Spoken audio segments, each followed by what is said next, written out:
Let me say a few words of welcome. My name is Chris Cramey, and I'm Vice President of AmCham France. I'm also the co-founder and CEO of Outcome, a Paris-based startup founded by an American, so a transatlantic angle, working to transform how corporations and private equity firms find outside legal counsel. So today we have a great event. This, I should say, is part of a series of events we've done at AmCham around the future of work, the future of economy, and skills for tomorrow. Many of you may have joined us for a discussion with French Education Minister Jean-Michel Blanquer recently. And so today I have the pleasure of moderating a panel with 4 leaders in higher education on both sides of the Atlantic. And I'll be asking them to introduce themselves very shortly here, but we are joined by Vincenzo Espiosto Vinzi, the president of ESSEC and a fellow AmCham board member, Eric Labbé, who's the president of École Polytechnique, Suleiman Kashani, who is the vice provost for teaching, learning, and innovation at Columbia University in New York, and Isabelle Bajeux, who is the dean of the Tepper School of Business at Carnegie Mellon University. So maybe to get right into it, I might ask each of you, and we can maybe start with you, Isabelle, to introduce yourselves and give the audience 1 or 2 key facts about your institutions. And then also, since we are once again joining each other on Zoom, I would maybe ask each of you, as we come hopefully to the end of this COVID pandemic, one thing that has changed at your schools because of COVID, which you believe will remain going forward as part of a new normal. And so, Isabelle, I guess perhaps you can start. Thank you, Christopher. Very happy to start. And I'd like to thank AmCham for inviting me to this roundtable today. As we'll be celebrating soon the 200th anniversary of the Lafayette incredible successful tour of the United States, it is a real pleasure to participate to an event that reinforces the long-lasting and unique business and friendship ties between France and the US. So my name is Isabelle Bajeux, and I am the 10th Dean of the Tepper School of Business. Prior to joining Carnegie Mellon University in October 2020, in the middle of the pandemic, I was serving as the Dean of the Desauteurs Faculty of Management at McGill University in Montreal. When I have been in the US since 1994, I was born, raised, and educated in France. I'm a graduate of École Normale Supérieure in mathematics, and I actually started my academic career at ESSEC before moving to the US. As you all know, Carnegie Mellon University, located in Pittsburgh, Pennsylvania, is one of the top-ranked universities that provides an interdisciplinary education based on technology and analytics. The Tepper School of Business that invented the management science approach to business problem solving enjoys the highly collaborative culture of the university. When the pandemic struck, the Tepper School was already prepared to quickly pivot and offer virtual learning. Actually, our online MBA program is ranked #1 within the US, so we were fortunate enough that long before the pandemic, we already had a lot of knowledge on delivering high quality online education. I believe that this virtual and hybrid teaching model is here to stay.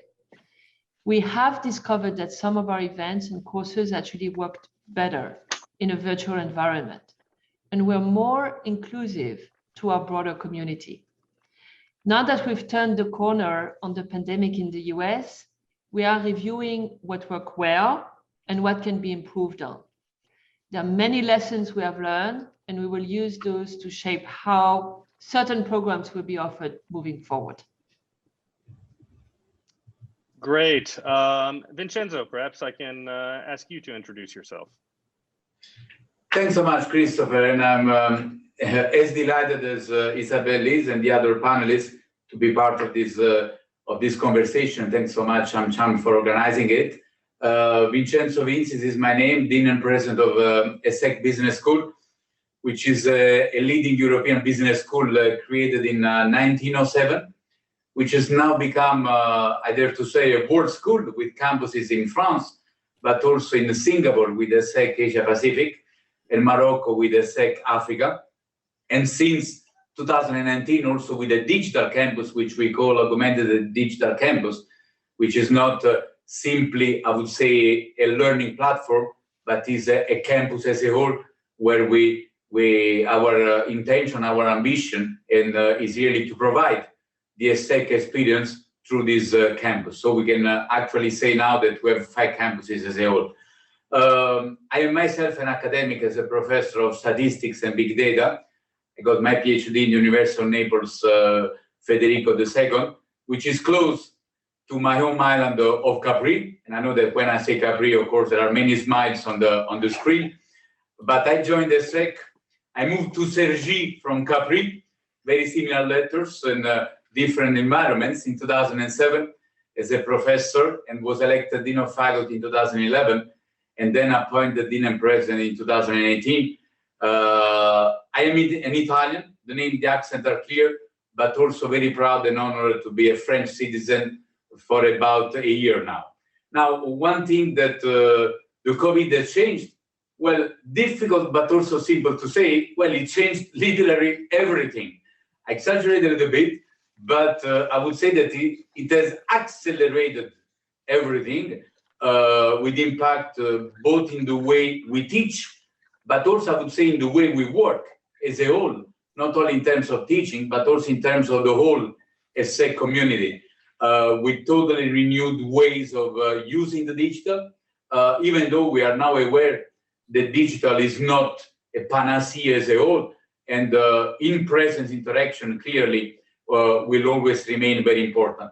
Indeed, as at ESSEC, we have not been waiting the beginning of the sanitary crisis of the pandemic to start testing digital, but as Isabelle was also saying, and I'm sure it's true for the other panelists, but during this pandemic, actually, we have been testing all the whatever is possible, and now the time has come to learn the lessons we've gone through during the pandemic, and to find a good balance between the physical, the digital, and most likely also the phygital, which is a mixture of the two, to provide the best experience. And also what we learned is that one size does not fit all. It depends on the discipline, it depends on the audience, it depends on the teaching style of the professor, and see how we can combine the digital and the presence so as to make the presence, whatever we do in presence in the classroom, even more efficient and effective than before. What I would also like to answer your question, the second part of your question, what I would also like to highlight is what COVID has not changed, is actually striving for delivering excellence experience, and together with excellence to distinctiveness, because I am convinced that in higher education, if we strive only for excellence, there is a risk of homogenization, risk for standardization, and I think that each school, wherever it is in the world, is very important that remains loyal to its own DNA, to its own values, and provide distinctive features while still, of course, striving for excellence. In order to train students, but also, which is the other part of our mission, delivering research, producing new knowledge, and accompanying and supporting companies and organizations. To finish, we have summarized all this in our new signature, which is Enlighten, Lead, and Change, which is something that has come as, I would say, an outcome of this pandemic. Great. Thank you, Vincenzo. So maybe moving back across the Atlantic to New York, Suleiman, the floor is yours. Thank you, Christopher. And I just want to echo my co-panelists. Thanks to you and the AmCham team for this great opportunity to be here with you this morning. I'm Vice Provost for Teaching, Learning and Innovation at Columbia University. I'm also Senior Vice Dean of the School of Engineering and Applied Science at Columbia and a Professor of Industrial Engineering and Operations Research. I did my undergraduate studies in France before coming to the US, and right after finishing my PhD at MIT, I actually did a stint at McKinsey prior to joining Columbia. As many of you know, Columbia is one of the world's most important centers for research, teaching, and learning. We recognize the importance of being in New York City. In fact, the name of the university is Columbia University in the city of New York. And we have always strived to link our research and teaching to the vast resources of New York City. But at the same time, we have always worked very hard to attract a diverse and international body of faculty and students. And that has helped us address global challenges, interact with the world, share our knowledge with the world, but also learn from the world. In terms of the pandemic and what it has done, I think what will stay with us after this crisis is an absolute better leveraging of technology in order to enhance teaching and learning and research on our campuses and beyond our campuses.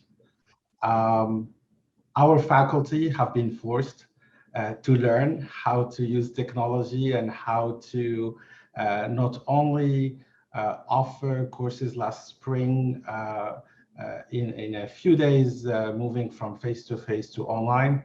They have also worked last summer to redesign their courses in order to better teach in a high flex and online format. And they have even further improved that this spring, and they are now working on how to do that in the fall, with hopefully most students back on campus, but maybe some students still online. And I think a comparison for me, that's actually probably a good metaphor for the change that we are facing.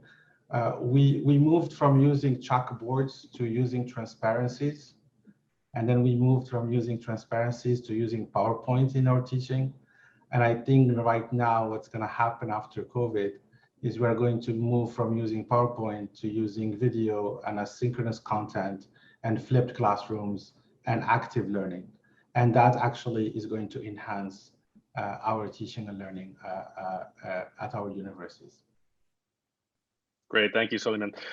And Eric Labbé, the floor is yours for an introduction. Okay, thank you very much, Christopher, and thanks also for the organization of this discussion today.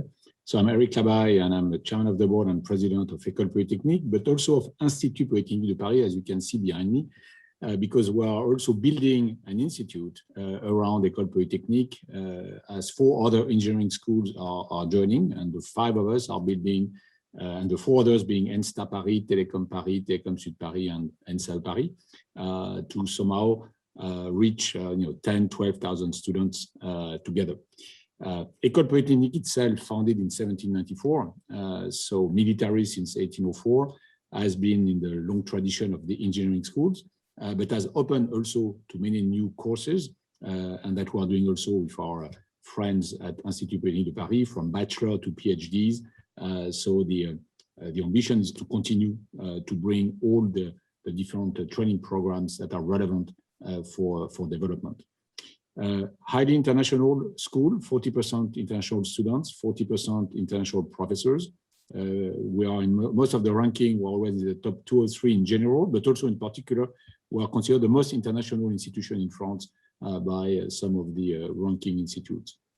Obviously, a lot of laboratories with the CNRS, the National Research Organization, and INRIA, and a few others. Personally, I'm a graduate from Polytechnique, Telecom, and INSEAD, and I spent 30 years before joining 3 years ago Polytechnique at McKinsey, working in fact a third of my time in the US. So I appreciate also the exchange today from that standpoint. And at McKinsey, I was in particular president of the McKinsey Global Institute, which is a research arm of McKinsey, working a lot of on economic development, on new technology, on the future of work, and also on diversity in organizations. So topics that are still obviously of high interest today. Now, on your question about the pandemic, I think I would echo obviously what my co-panelists said before. I would highlight two things. One, it was also a moment where the values of the school have been really, I would say, reinforced or put in practice, be in March, be in July. Last year, both professors, students basically gathered to help and be joining hospital, doing some research. And I think this just has been strengthening and really making sure everybody knows that values matter and values are the core of the institution. And we still talk about that. Obviously, it's going to continue in a different way. But for me, it's something that was, I would say, reinforced through that. And the second, obviously, I would echo on the hybrid approach to training. But the most important for me would be that mindsets have changed. Because mindsets usually is a core to do an evolution in management or in organization.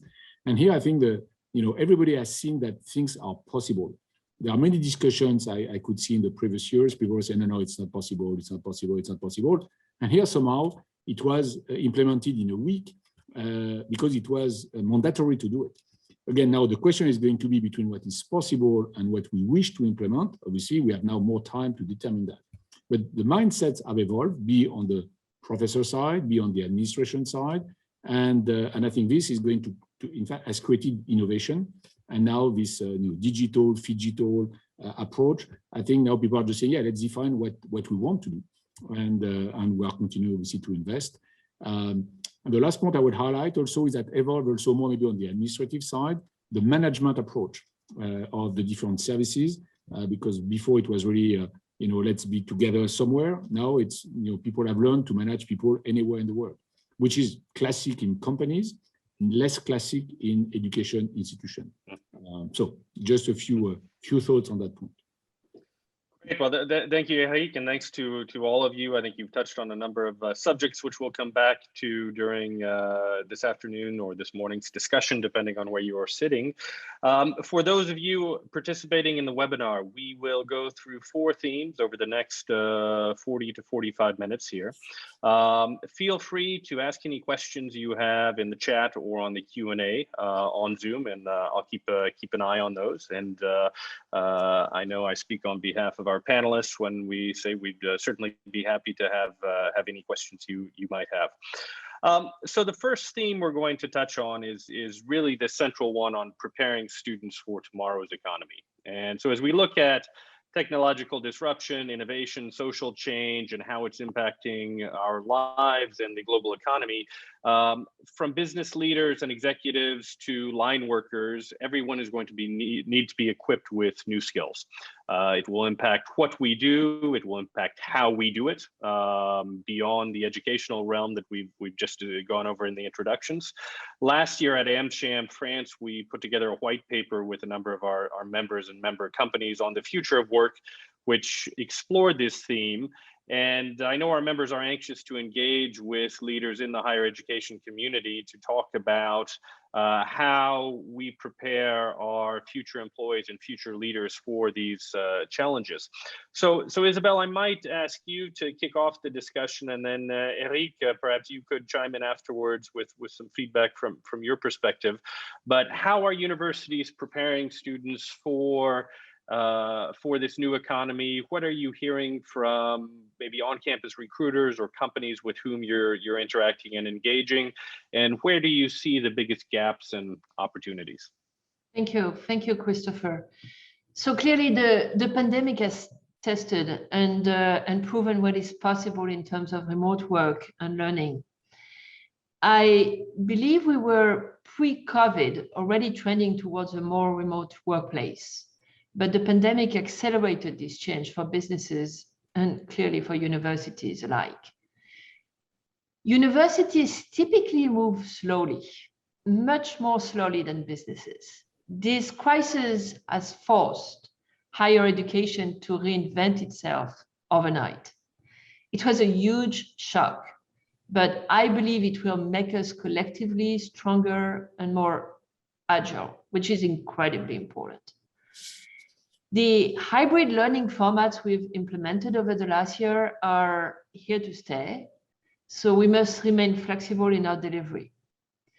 And frankly, if we are to properly prepare our students for employment, the university's learning environment needs to mirror the new workplace. Our graduates may work remotely, they may work in person, or more likely a combination of both. We do need to make sure that our students have the skills and knowledge they need to work in this type of environment. We need to thoughtfully consider our students' online and on-campus experience and how that will translate into their future careers. We figured out how to teach classes online. We tried, but we did not figure out how to replicate the social experience that is so important for our students in an online environment. I actually believe that this is probably not possible. And by the way, it will also be a challenge for companies to build the loyalty and the sense of belonging to retain talents. How do we collectively allow students and employees to build meaningful connections and collaborate while everyone is in a remote setting? We have already seen a benefit to students who were more experienced with dealing with this new hybrid environment. In fact, our full-time MBA class of 2021, just graduated last weekend, was more fully aware of the impact of COVID-19 on recruiting. Nearly all summer internships for this cohort were virtual, and all recent campus recruiting has also been virtual. However, I would say that this virtual environment has provided broader opportunities for our students than before, as recruiters were able to widen their recruiting efforts to a broader set of schools. This group, already well versed at navigating a remote environment, had more success during the recruiting process than our 2020 graduates. Okay, thank you, Isabelle. Eric, would you like to add something on that subject? Yeah, let me maybe continue on some other points, which is beyond the way to adapt, as Isabelle said, to obviously the new operating world. There are also a lot of topics in the world that are increasingly important also. We are operating in a global world where obviously digital transformation impacts all businesses, and the, I would say, energy transformation or energy transition or resource optimization under constraint is also transforming all businesses. And so when you add also a fourth one, which is also the fact that public decision-making is evolving, or public state is transforming in every country, you have 3-4 major trends on which all our graduates need to be at least aware and able to work in these different environments or apply these different techniques. So when I look also at some of the report of the WEF, for example, on what are the new skills required to operate in this world, which is uncertain, complex, we talk about problem solving, we talk about creativity, we talk about analytical skills, we talk about leadership. It's how the new graduates are going to be able to have these raw skills, what is fundamental skills on the topics I mentioned before. And so the adaptation, at least I've seen, and I think all of us have done that, but let me at least explain a few of the École Polytechnique evolution, is really to adapt basically the different programs to make sure that we continue on, through a pluridisciplinary approach to ensure our students understand how to problem solve complex issues, but also deepen their competencies into the digital, understanding what can digital do, understand the energy question, how does that impact all the business systems, understand also the role of the state, the role of public decision making in line also with our DNA. So it has been an evolution step by step, but every year adapting some of the programs. Now, all the students who are coming to school, their first week, they have a week on transition, energy or ecological transition or sustainable development. 1 week where they have 20 professors talking about what does that mean. We have now they can also have a certificate around that. Everybody goes through AI courses or data science courses, etc., etc. So this adaptation of the training programs is fundamental, and it's based obviously on adaptation of the research side. We have created 4 centers on energy for climate, on AI, on defense and security, now a new one on biomedical. I think it has been, I mentioned biomedical because in a classic engineering school, bio was a bit, beyond. Now biology is at the core. It's everything, it's a physics, chemistry, biology. So this extension of the pluridisciplinarity, linking it with other partners, has been also at the core. So these are some of the evolution, both on the, I would say, what I call the raw skills or the fundamental skills through pluridisciplinarity, as well as working on some of the verticals to make sure that our students, when they leave, can at least have the keys to whatever business they go to, or the administration, or even the academic world, obviously, all the parts of society, they have some of the keys to be a shaper of the future. No, very interesting. Focus on technology, the continued importance of research in the university context, new themes like sustainability, solving complex problems, but also, I'd say, soft skills, which will come back at the end of the discussion, like collaboration, adaptation. So all very important points you both brought up. Thank you. As we look at our second theme and somewhat shifting directions here, I'd like to touch on the subject of diversity and inclusion in the higher education context. And I think Vincenzo and Isabelle, I'll ask the two of you to take this one to start. But over the years, diversity and inclusion have been prominent issues on both sides of the Atlantic. It's something that we've dealt with a lot in working groups at AmCham, but also in, I'd say, informal sharing of best practices among our member companies. As we get together this week, of course, it marks the 1-year anniversary of the George Floyd death. And so once again, we are called to think about the very long road ahead, whether it's in the US or in France on these subjects. And it is an important question, not just for society and for politicians, but for businesses, with important repercussions, not just in terms of social responsibility, which is sometimes, unfortunately, the way it has been viewed in the past, but also the ability of companies to attract and retain a diverse base of talents to drive their success going forward. So maybe Vincenzo, you could start. Could you talk to us a bit about how universities, how ISEC is addressing diversity? How do you build a curriculum that prepares students to thrive in today's diverse workplaces? And also simply, how do you equip young people to live and work in diverse environments once they leave campus? Thank you, Christopher. Yeah, this is a very relevant question and an issue. I will start by saying the first thing is to define what diversity is. Because if you allow me, diversity is very diverse. In a sense, it can be diversity of gender, sexual orientation, skin color, religion, culture, disabilities, social background, territorial origin, opinion, profiles, and so forth, so on. And why I'm focusing on this? Because all these differences actually require different ranges of actions. Again, we don't have one action that actually can fit all these differences in order to create, as you were saying, inclusive environment. Because you see, even within the French system, we have a question which is even more put on the political agenda, if I can say so, which is opening up as much as we can the schools, meaning given access, which is already a very important issue. But at the same time, I firmly believe that it's very important that while working on giving access to a wider range of audience, we also need to make sure of integrating, of including. So on one side, equal opportunity, on the other side, also equal chances of succeeding, given the other factors are equal.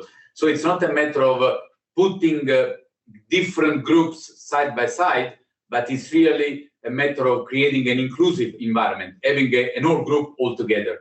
And this is really key for the future. As diversity, I mean, we firmly believe is an added value, it's an asset, and it's something to leverage on to really make not only schools, university progress, but this is true, as we know, for also for companies, for organizations, and more generally speaking, for the society. So diversity is really seen as a chance and we really need to get the most out of it. And it's a matter of experiencing diversity that is the key for the development of individuals, not only for organizations. And for a higher education institution, diversity is a threefold challenge. It's before entering the school, it's within the school, but also how we prepare for after the studies. So very briefly, on the first part, before entering the school, we need to be aware that higher education institutions actually come at the end of a study course. And we also have discussions at the governmental level to actually work hands in hands with whatever comes during the education before the higher education institution. Because of course there are efforts that we do. It goes in terms of removing all sorts of financial barriers, but also, you see, removing all the obstacles the students have to face, all the obstacles they must overcome before they come knocking on the doors of higher education institutions. And to knock on our door, if I can say so, they must know what is feasible. We must not underestimate what is not known by many students, or what they mystify in their heads regarding what grandes écoles in France, but more generally speaking, business school are, or the self-censorship that many students may apply to themselves. And this is why we have set up concrete actions to promote higher education in middle schools, in high schools, for students from underprivileged backgrounds who are territorially distant from higher education because they live in rural counties, or have parents, family situations that have never been in the higher education system before, so they're not familiar, not with the system, not with the technicalities that would go with it, nor with the codes that are necessary. So the kind of concrete actions we have set in place, there are many programs. I'm not there to list all of them, but there is one among others, what we call Une grande école, pourquoi pas moi, a master in management, why not me, that was already created in 2003, that we have spread into a lot of other actions, covering also other programs, especially at the underground level, but also helping students, for instance, accessing class préparatoire. And one important point in ESSEC's philosophy regarding equal opportunities is that we do not target only students who would be interested in joining ESSEC, but rather work on self-empowerment of students to allow them to join a higher education institution. It doesn't matter what discipline, what brand, or wherever in France. So really, the objective is to get engaged and going towards middle school and high schools so as to help them understand what is available out there and what corresponds the best to their aspirations and their dreams. For a joke, if they join Polytechnique, we are very happy with that. And I think Polytechnique would very happy if the students they follow in the region, whatever they join a business school, because it's a matter of letting the whole society moving forward. The second point is during their time at school, I will be shorter there, we need to accompany the diversity of our students to provide them with dedicated information and training about all the different opportunities they will encounter during the time they spend at ESSEC. Once they enter ESSEC, it's not the end, it's only the beginning. So we really need to make sure about the integration, about the inclusion, and about really the way that they're not a group apart, but they follow and they have all the same chances of succeeding as the others. Especially at ESSEC, where we have a master in management program, which is really a la carte. It's not very formatted. Students have to make very different choices, start some experiences and eventually move to others. So there is really a phase of co-constructing their study course at ESSEC with the student. So there is a lot of coaching, tutoring, mentoring, following up. Just to share with you a number, there is 70% at the master level that is not imposed, but is co-constructed. So you understand that accompanying them is extremely important. But then it's also very important to accompany them to the diversity that they find afterwards, after a sec, when they enter the professional world. And this goes, for instance, just to example, and I will stop there on the second dimension, which is the responsible leadership chair and course that we do, of course, with companies, and a new fresco that will, similarly to what we do with the climate fresco, we are doing the same with the diversity fresco to sensibilize the students about this topic and make them understand what are the challenges whenever they enter the company. And to finish that up, what happens after the school? Of course, we have to be aware the students only come to our school for a few months or years, but then they enter the professional world. And we do know, we see that the employment rate for men and women is the same, but 86% of the men have been recruited with a permanent contract. Only 75%, if it is compared to the 86% for men, only 75% of women are with permanent contract. Between 25% have a fixed term contract. And also, you know that there is this element dedicated to salary negotiation, for which we need to train our female students to get the technique, the tools, and really also the positive attitude to really negotiate the contract as much as the male students do. So to conclude, I would say that there is an engagement that goes beyond experiences, is really an organizational engagement. And to finish that up, there are 13 employees at ESSEC that look at this topic very closely, because it's more than engagement, is really concrete actions and real investment of the school into that. Thank you, Vincenzo. Isabelle, what would you have to add from your perspective at Carnegie Mellon? Yes, thank you. So my perspective is also a US perspective. As you know, in the past year, there's been a massive movement in the US to address diversity, equity, and inclusion at every level and in everything from businesses to universities to government. As you already mentioned, Christopher, yesterday was the first anniversary of George Floyd murder.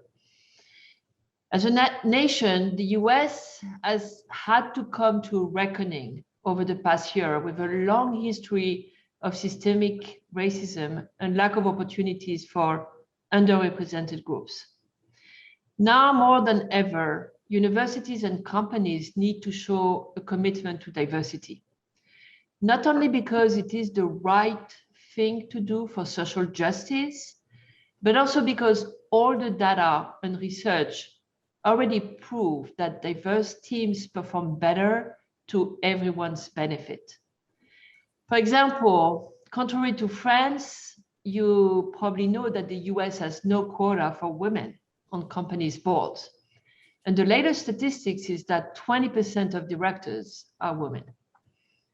So we need to wonder what is really needed to move the needle in the right direction.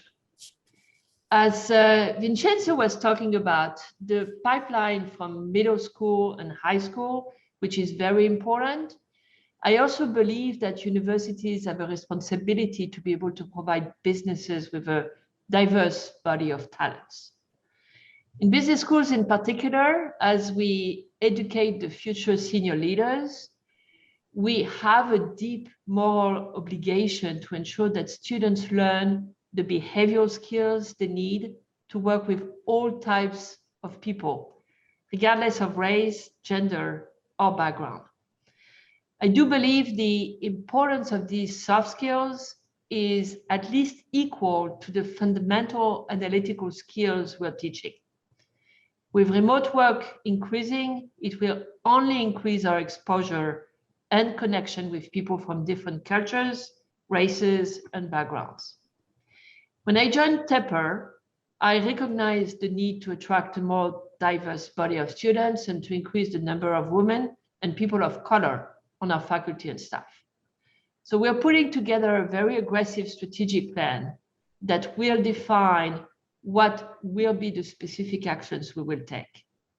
It will only happen if we're intentional about it. And we put in place plans to build an inclusive environment that supports the needs of a diverse community. I would say that this is one of my top priorities here at Tepper. Thank you, Isabelle, and thank you, Vincenzo. I think, Vincenzo, you brought up the diversity of diversity, if I might say, and all the forms it takes, the importance of, I'd say then both of you touched on feeding into universities and then universities feeding into companies, and then Isabelle bringing up indeed the moral obligation of higher education to create, I'd say, champions of diversity and people who can work with all types of people in the business environment. So very, very good points. If we look at our third theme, we'll go back to digitalization and how it impacts, I'd say, the way higher education is delivered and consumed, from elementary school students on Zoom to adults and university students consuming course material on platforms like Coursera or edX. We've certainly seen the rapid development of digital education over the past year. I'd ask maybe Suleiman, you can perhaps start, and then Vincenzo, if you want to add to it. But how would you see learning being impacted in the long term through these digital initiatives? Do traditional degree programs remain untouched? How will institutions like yours engage with corporations, governments, and other stakeholders around themes of lifelong learning and how it's delivered? So Suleiman, would you like to start us off on that? Sure, thank you, Christopher. So maybe I'll start by saying something similar to what Isabelle said in the introduction, which is that we were very lucky within Columbia to have a long history of success and excellence in delivery, not only of on-campus programs, but also online programs. So for instance, for engineering school, we have been consistently ranked over the past 10 years as #1 by US News for online engineering programs at the master's level across disciplines in engineering and applied science. So we were one of the first universities to join Coursera. We were the first university to be on both Coursera and edX. We have had more than 4 million learners on Coursera and edX, and we're actually present on most online platforms. And that obviously predates COVID. And the reason we were doing that was because we wanted to create access, share our knowledge with the world, and also learn from these experiments and offerings in online education in order to enhance teaching and learning on our campus. Now, with COVID, as I mentioned, that has taken it to the next level. We used to have maybe 2, 3, 5% of our faculty engaged in online education, and now 100% of our faculty have gone through this experiment. And as I mentioned earlier, we are really excited about the future in terms of excellence and enhancements to our teaching and learning on campus. We are seeing the use of AR and VR. We're seeing a lot of interesting uses of technology for our degree programs. Having said that, just to fully answer your question, Christopher, what we are seeing happening in the lifelong learning space and the 60-year curriculum, as we mention it, is that there is a tremendous need for, as everybody knows, and Eric mentioned the World Economic Forum, for upskilling and reskilling the workforce. Graduates of our undergraduate programs right now typically will have 16 to 20 different jobs prior to retirement and 4 or 5 careers.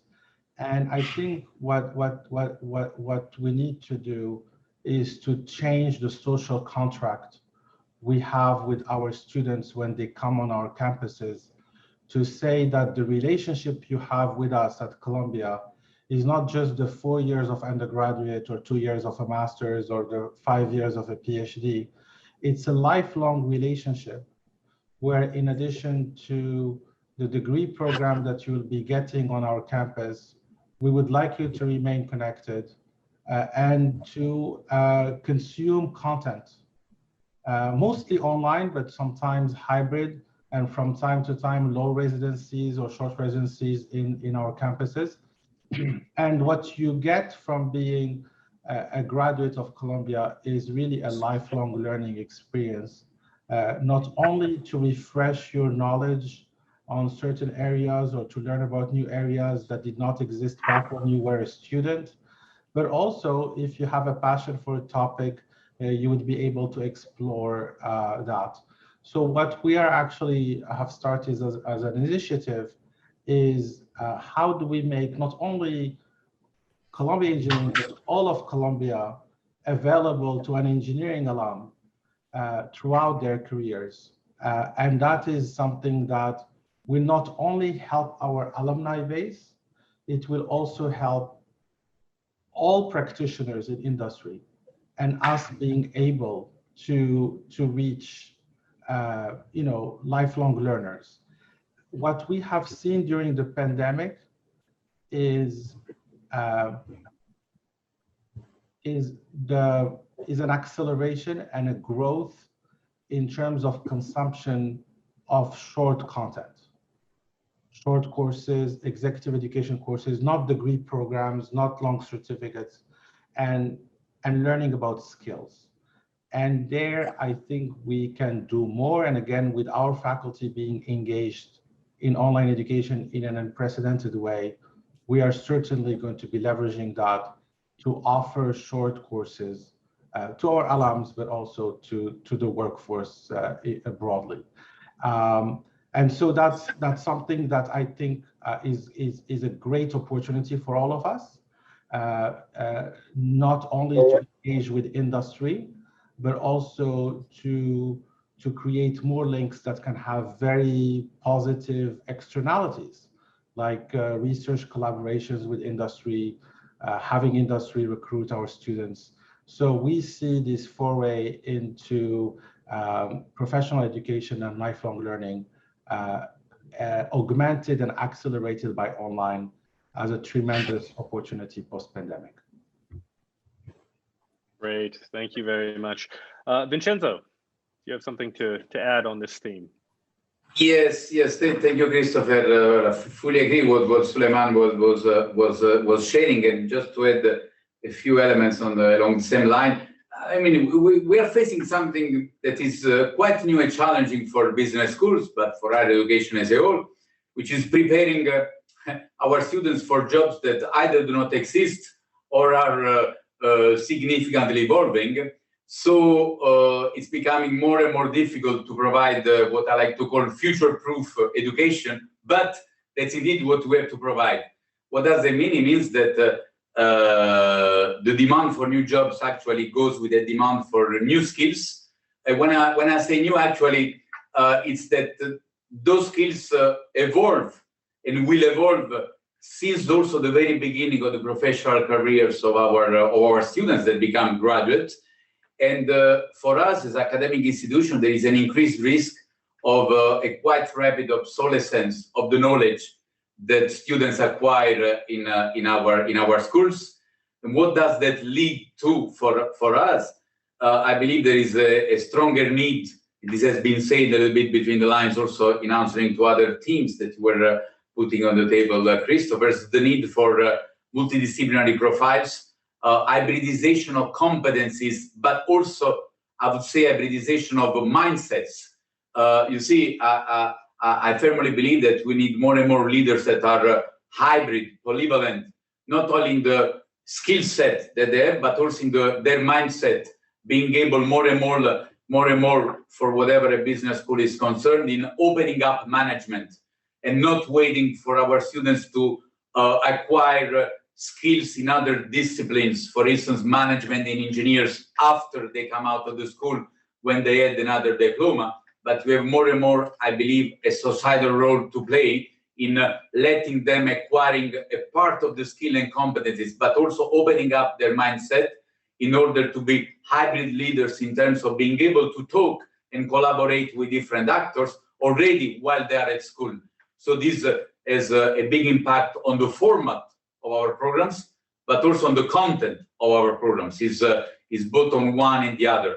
And in terms of lifelong learning, we do see the need of, as Salimane was saying, of I like to say that by provoking a little bit, that extended education is getting closer and closer to pre-experience programs in terms of timeline, which means that students have to come back to school earlier than before, not for long programs, but for shorter ones, more specialized and frequently, because they will need more frequently to be upskilled or reskilled, depending on the case. And you see, this implies for companies that when we talk of digital, for instance, we've run a survey of ESSEC with more than 300 companies in fall 2020, and we have seen that 58% of the companies we interviewed actually had invested in digital in terms of infrastructure and technology, but only 46 of that 58, which means less than half of the companies that invested in digital infrastructure, technology, algorithms, actually had invested in upskilling in their human capital.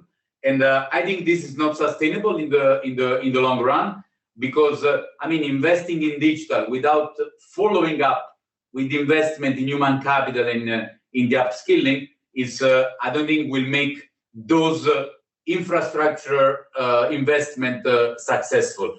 So the question of digitalization of higher education, it applies just for in any other sector.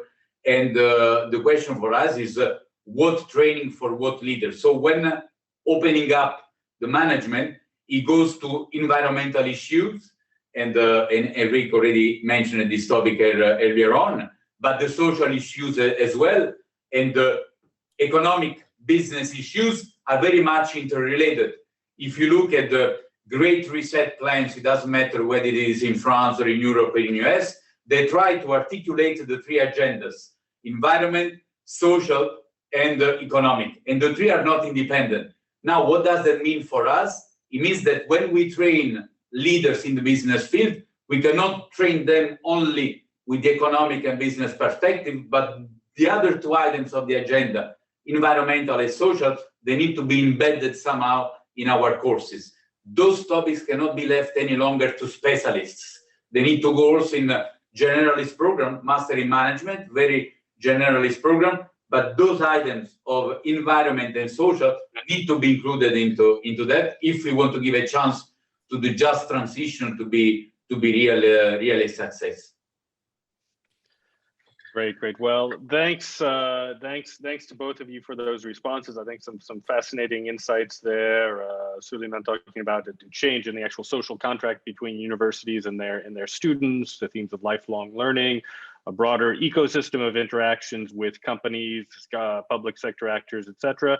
Vincenzo, I like your theme around the hybridization of competencies, but not just the competencies, but the mindsets and how business leaders approach their tasks, incorporating not just the economic, but the social and environmental context. Very interesting points. So we're going to move to our fourth and last theme of the hour here before we go on the questions. So for those of you that do have questions, I think there's one of them that we might have covered here. I see another one that we'll come back to at the end. Feel free to post your questions now, and we'll have a few minutes at the end to come back to them with our panelists. But as somebody who studied diplomacy undergrad before an MBA, I'm going to actually ask our two engineering leaders here to talk about soft skills. So this one's for Eric Labaye and for Suleiman Keshani. When we looked at the future of work last year at AmCham, this theme of soft skills rose very quickly alongside kind of the questions around AI technology and some of those themes. They include things such as adaptability that we brought up initially in the introductions, innovation, business ethics and values, themes of entrepreneurship. Eric, perhaps you could start us off on this final theme. How can higher education institutions like yours help young people build these skills in addition to the technical skills? What is the role of companies in partnering with higher education around these themes?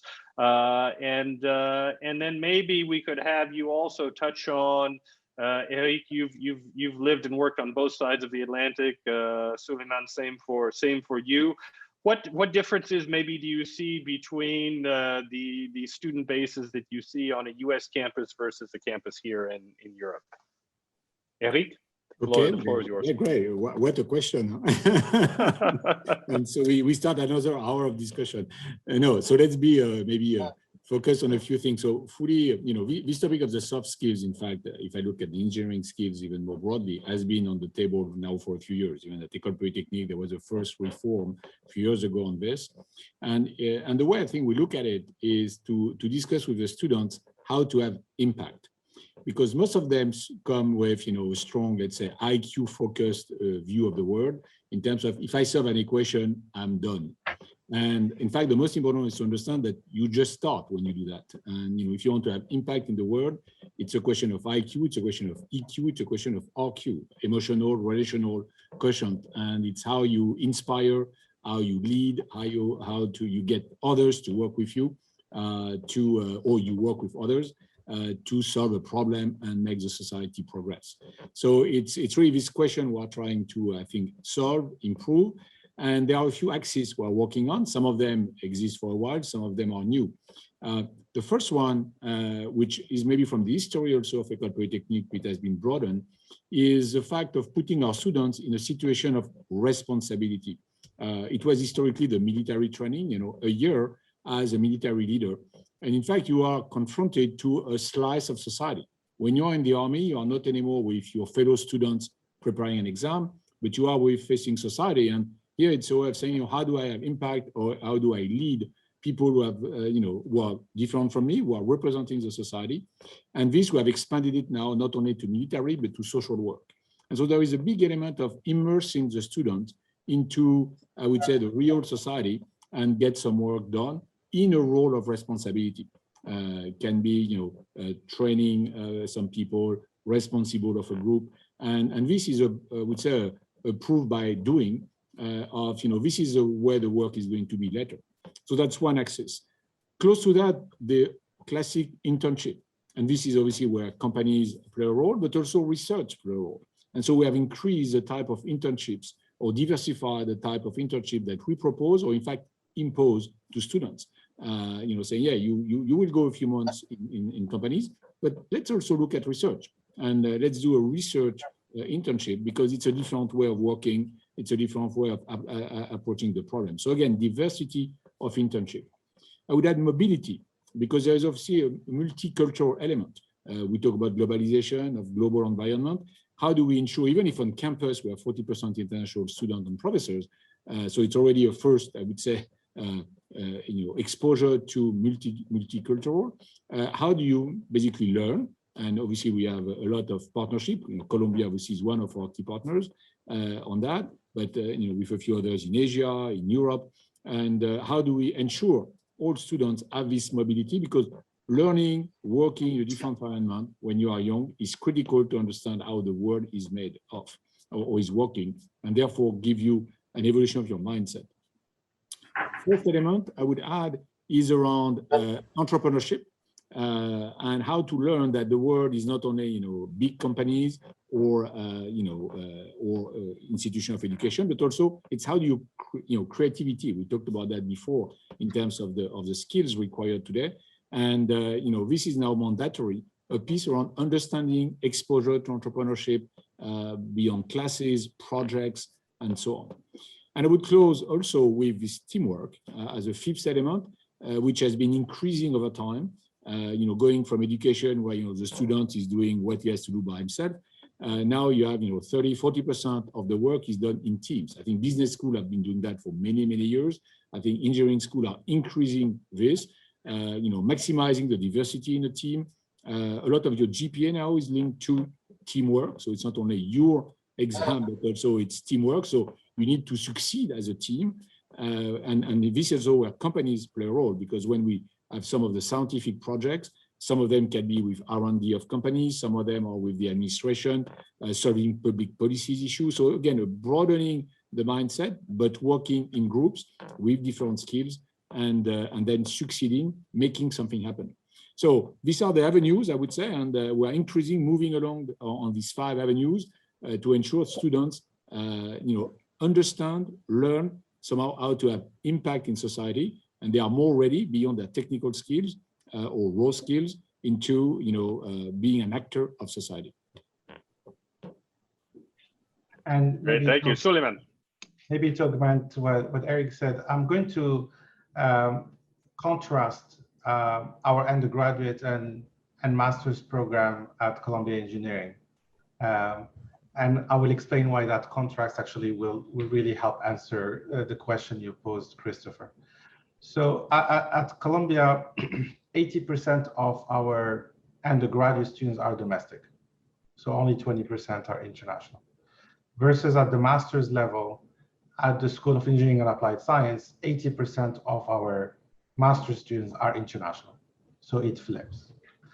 And when we look at our undergraduate programs, which is mostly domestic program, most of our students have done their studies in the United States and have had quite a wealth of extracurricular and internship experiences even before finishing high school. And that's fairly unique of the United States and doesn't exist in other countries. And then when they come to Columbia, they not only are going to be doing an engineering program, but they're actually going to have a big component that is the core curriculum of Columbia, which is the liberal arts curriculum.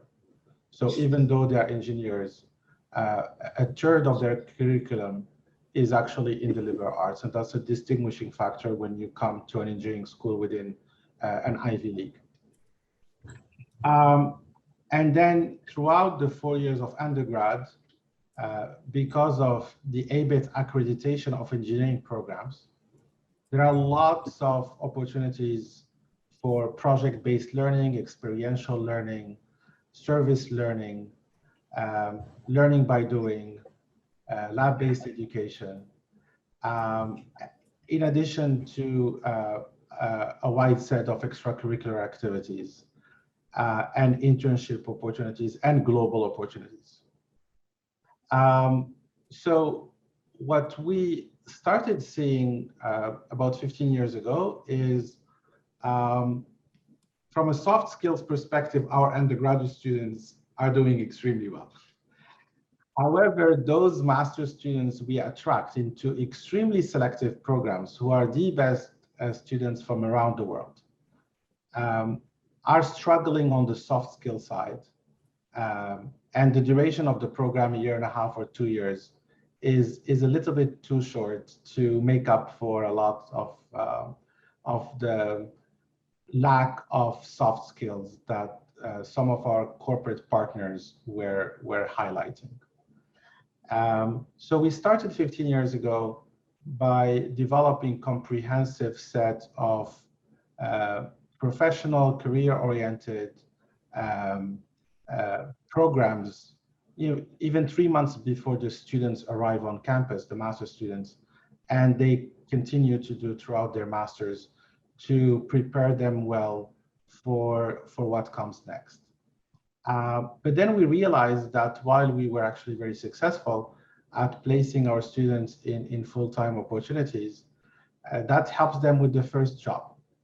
But how about being successful in the job and the next job and all of the skills that we talked about, adaptability and creativity?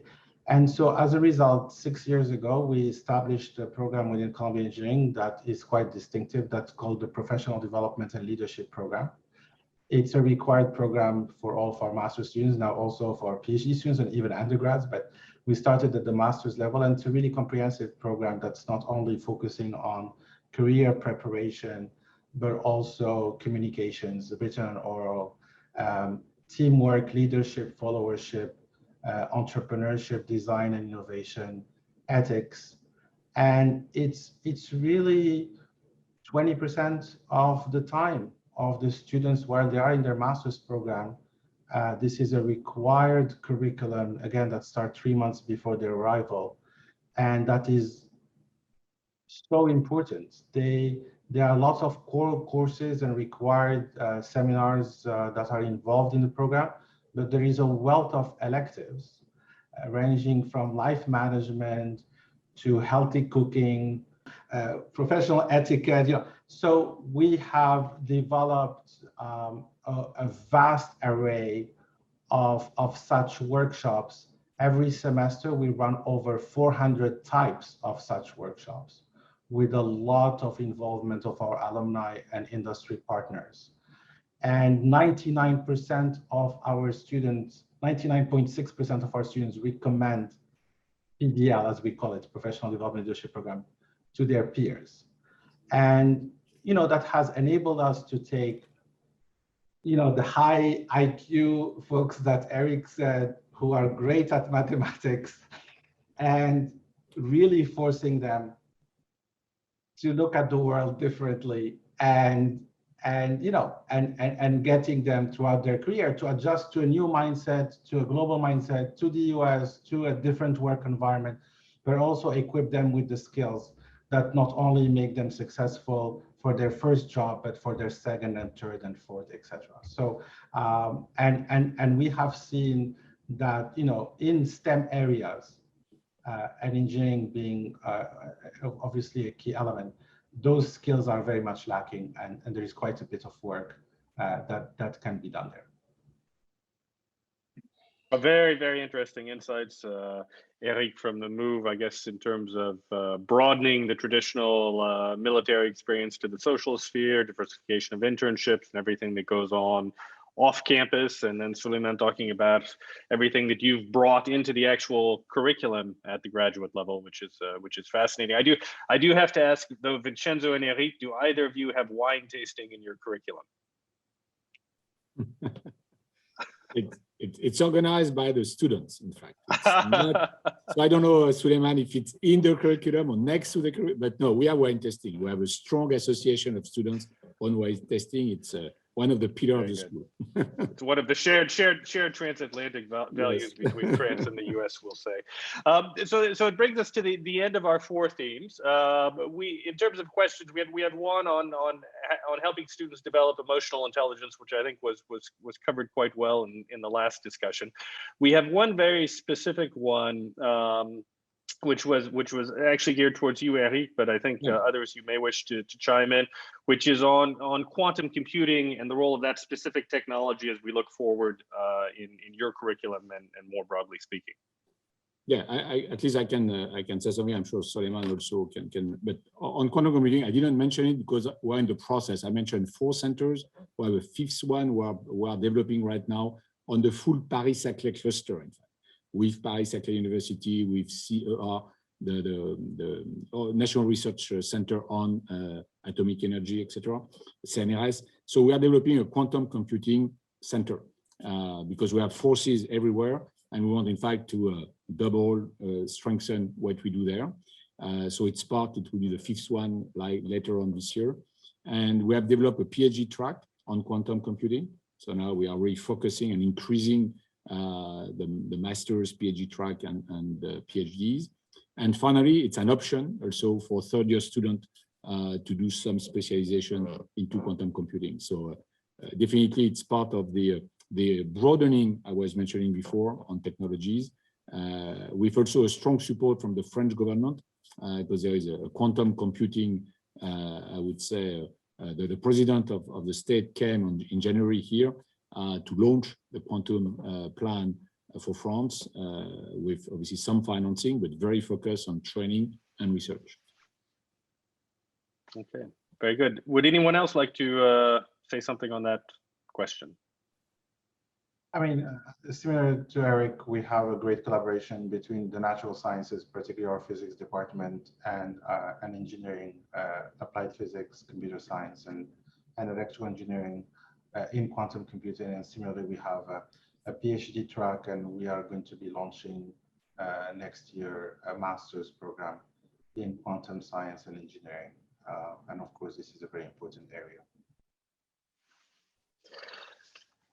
Well, I think that brings us to the end of the conversation. I know I, for one, have thoroughly enjoyed the exchange today with all four of you. I guess maybe in closing, I might ask you to conclude our event, imagining yourself sitting with your boards of directors, putting together your 5 or 10 year strategic plan. What's your number one priority as you sit in your leadership roles today?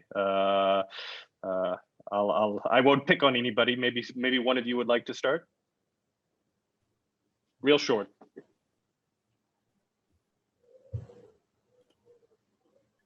Vincenzo, you're a fellow board member, so I'll pick on you first. Okay. Well, I think that it's really how we are able to mix excellence of what we provide, not only in education but also in terms of the experience, with the distinctiveness. Because you see nowadays in the digital era, what is the added value of a business school? What is a higher education institution as a whole? I think it's really about now that a lot of content is somehow available in an asynchronous manner. I think more and more in the long term, the higher education institutions have to ask themselves the question of what is really their distinguishing feature and their added value.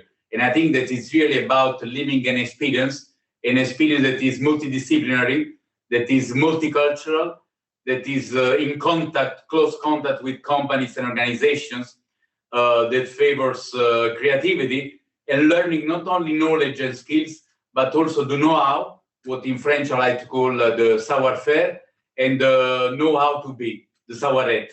And I think that those things is something that really make a business school, but generally speaking, a higher education institution, quite distinctive in order to have a positive impact on society beyond a digital platform.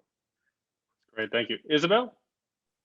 Yeah, I would say it's the biggest challenge for universities, higher education is becoming more agile. So the agility in so many different areas. And we really need to question how our processes are working and why our timelines are so long, and how we can actually reinvent how to provide education, but also become more interdisciplinary, become more diverse. And this question of agility is probably the number one concern that I would have. Thank you. I'm happy to just build on that, and I agree with both Vincenzo and Isabelle.